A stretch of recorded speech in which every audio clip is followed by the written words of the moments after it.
Bonjour, mes amis.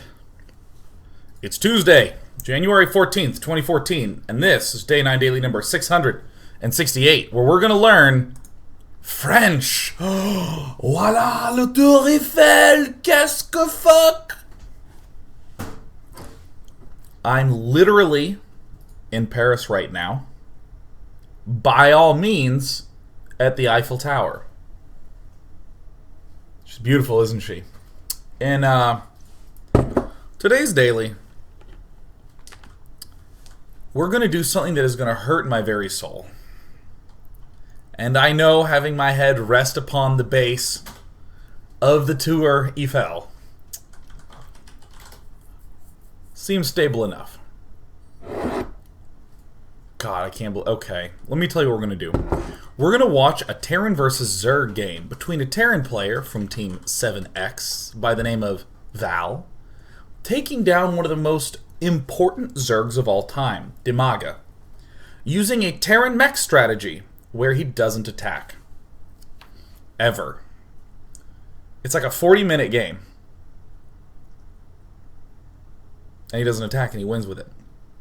If you don't know what I'm talking about, there is a style of mech that has come up where essentially you get such a good composition that so long as you stay by siege tanks and planetary fortresses, the Zerg just can't break you. And then you can get to the ultimate mix and you win with a Sky Terran that has a lot of battlecruisers and Ravens and etceteras. Takes an extremely long time to get there, but reality beat Hydra with it in the Proleague. So we're going to watch it and analyze it. And this hurts me because I feel like fundamentally the interesting tension that exists in a strategy game is when you should attack versus when you should be going for more economy versus when you should be going for more tech. So if you're not attacking, you're just going for economy and tech. And there you go.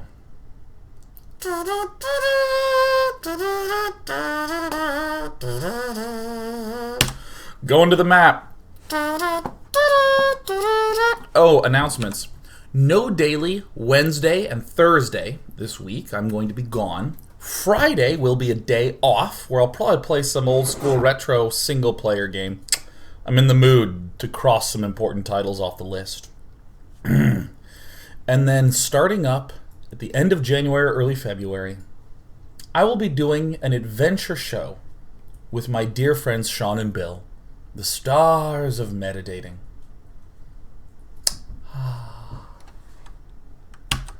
So let's begin this game. Now, tiers will be had at some point. I don't like that I'm doing this, but... Uh-oh.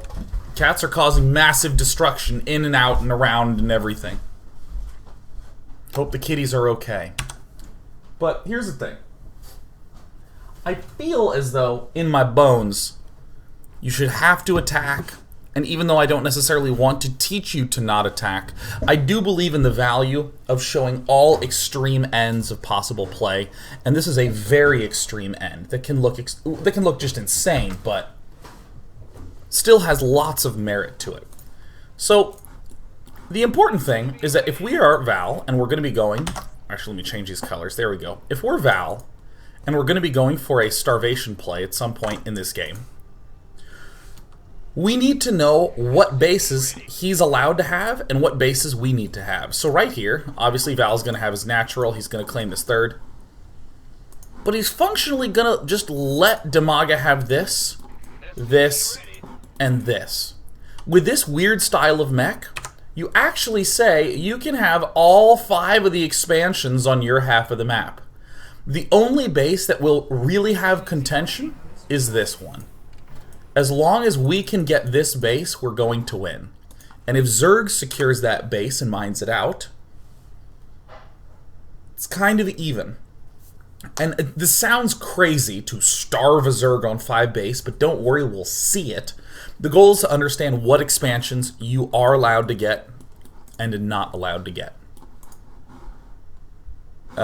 Get is too ambiguous. What expansions are you literally not going to assault? There's going to be no assaults on this one, no assaults on this one. We just want to make sure that we have even amounts of minerals and gas. Great. So let's start things off normally. I'm going to tell you that we are going for the slowest ass mech of all time. Unimaginably slow.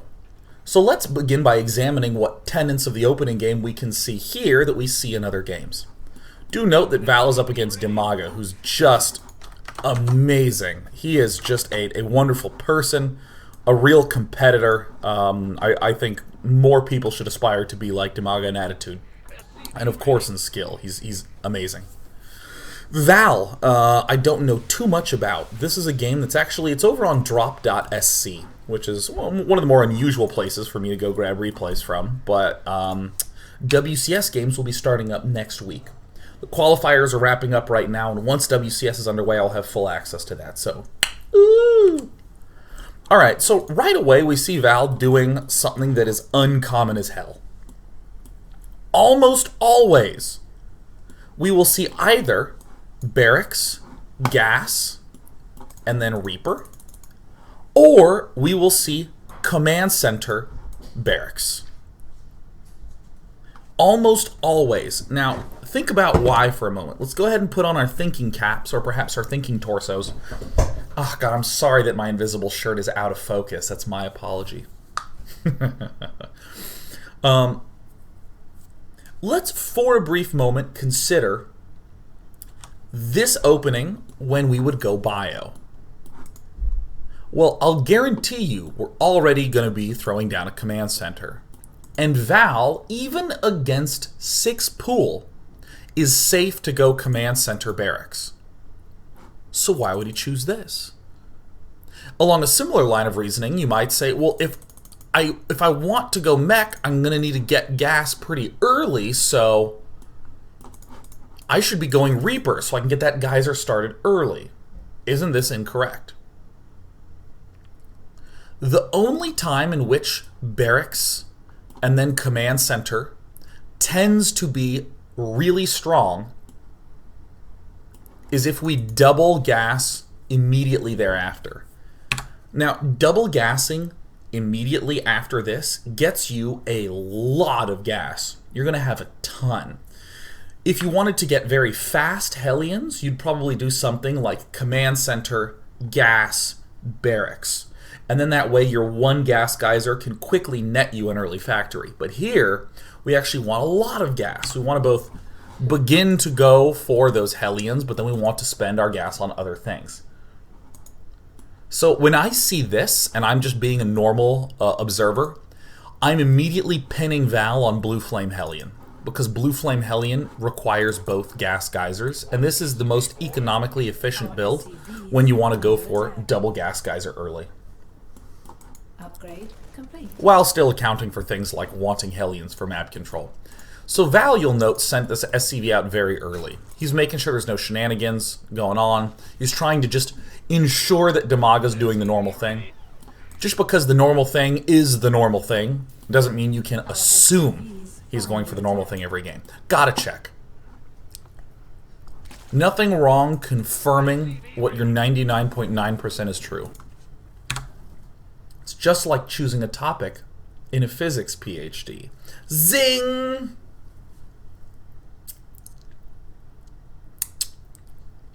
Maybe PhD's overstretching, but there's a joke that in physics it's good to verify results. So often people can redo experiments that other people did because verifying. It's good to just do what you're pretty damn sure is true, right? It's a joke. One guy who studied physics is like, And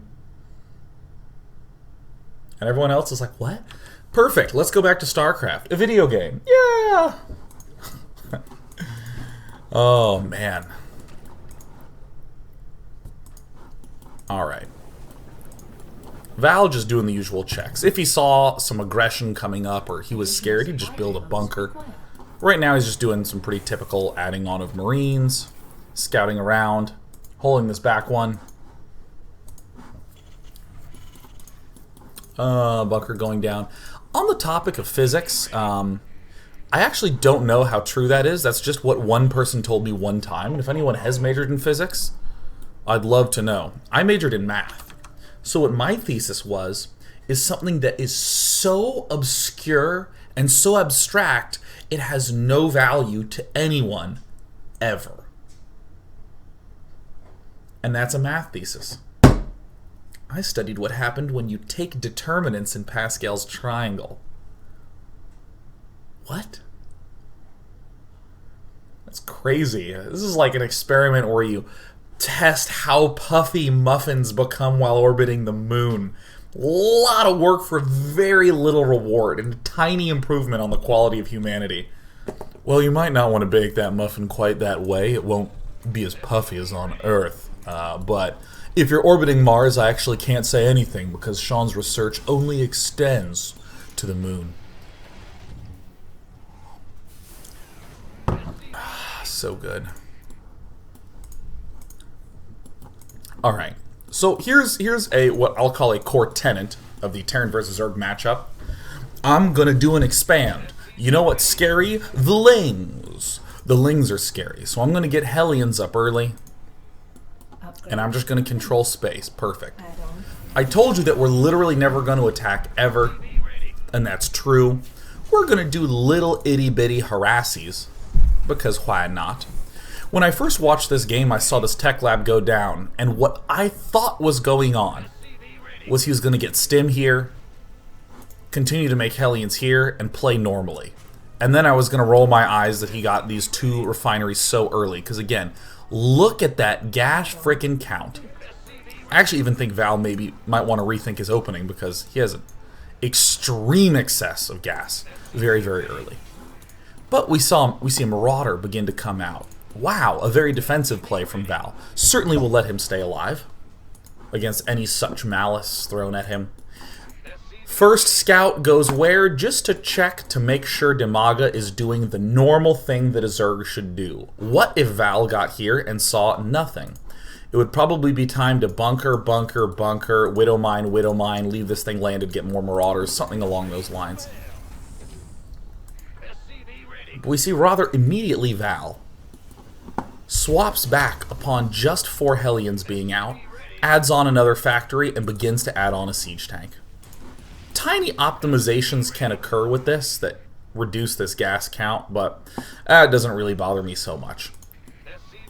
So, we want to talk about 2 halves of Fangs going down. For one, this is a normal map control move. Let's go to Camp Demaga, and let me actually pause and unpause so that way the colors change. Demaga has his queens, his evolution chambers. He has his layer coming up, his 3rd base is coming down. In a little bit, he's going to be considering adding on additional Vespian geysers.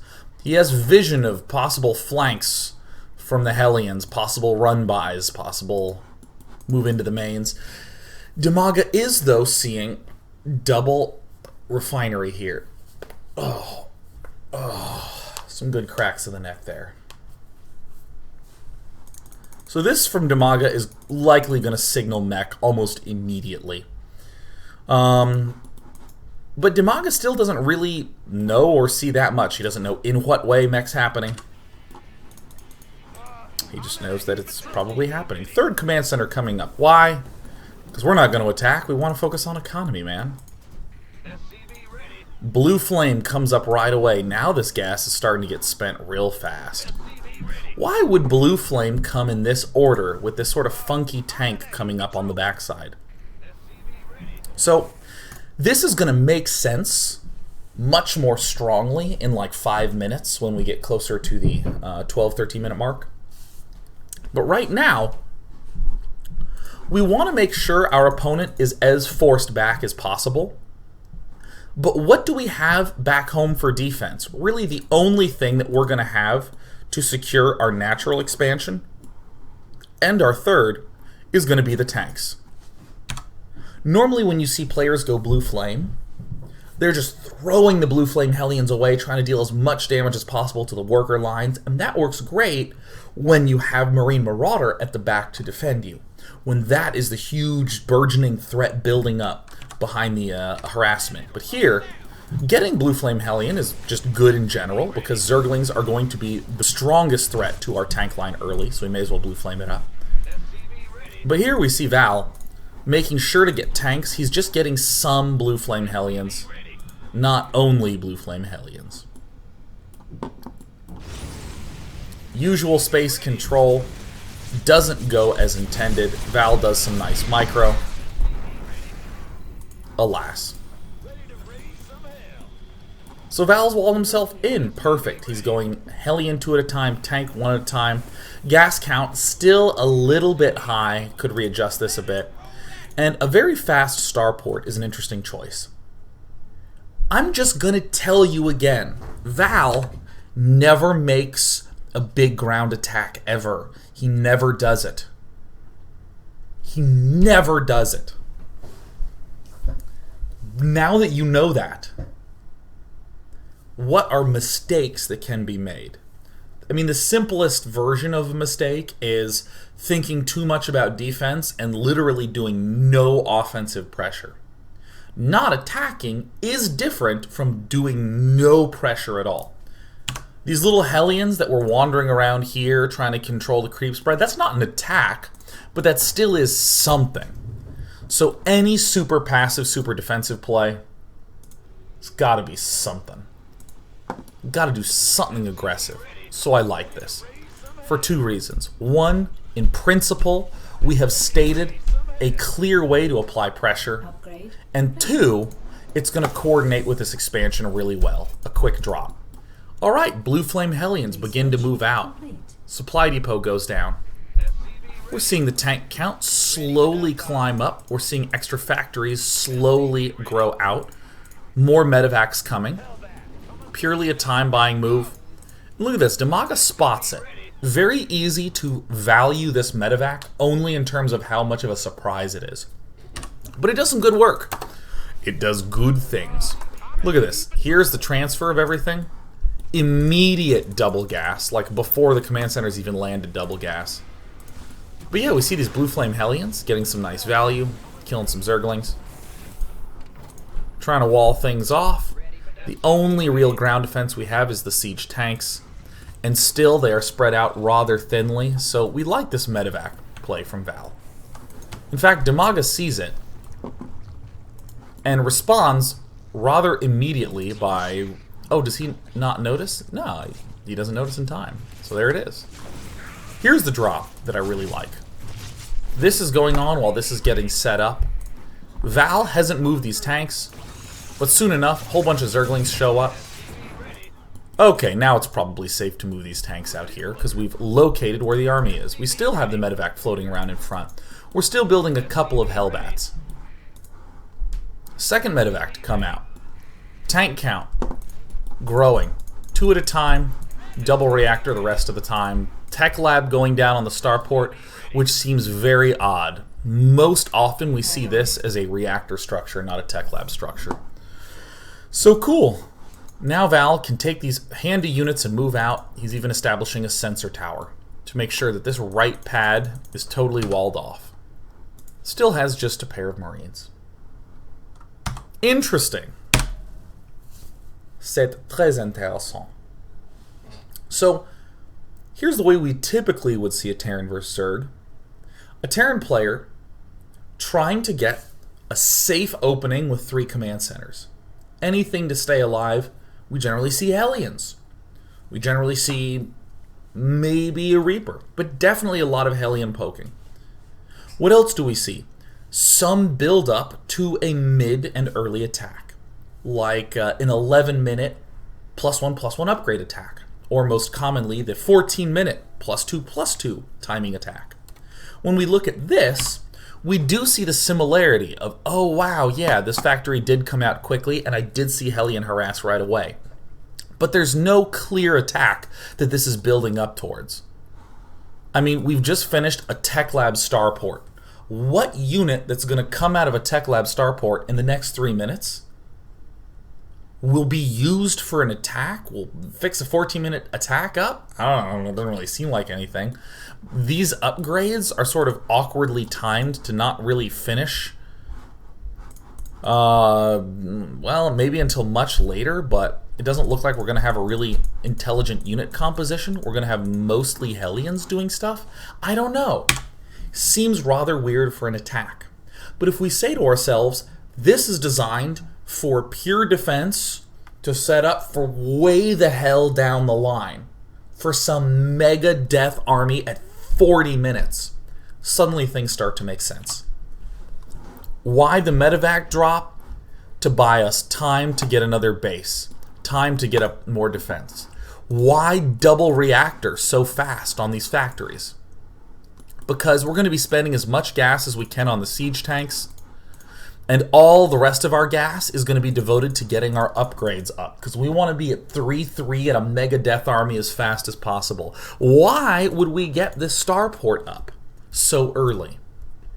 And the answer is, again, very long term. We want to begin our Raven production early because they can build up energy early so we can have lots of seeker missiles later. To defend our bases, because it's not going to reinforce any attack because we won't make any.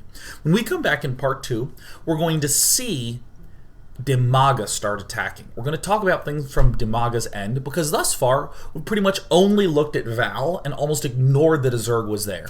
So we're going to describe this from Zerg's point of view so we can get a good understanding of what Zerg's capable of as we're about to approach the 12-minute mark. So stay tuned! I'm going to eat a chicken pot pie in the break.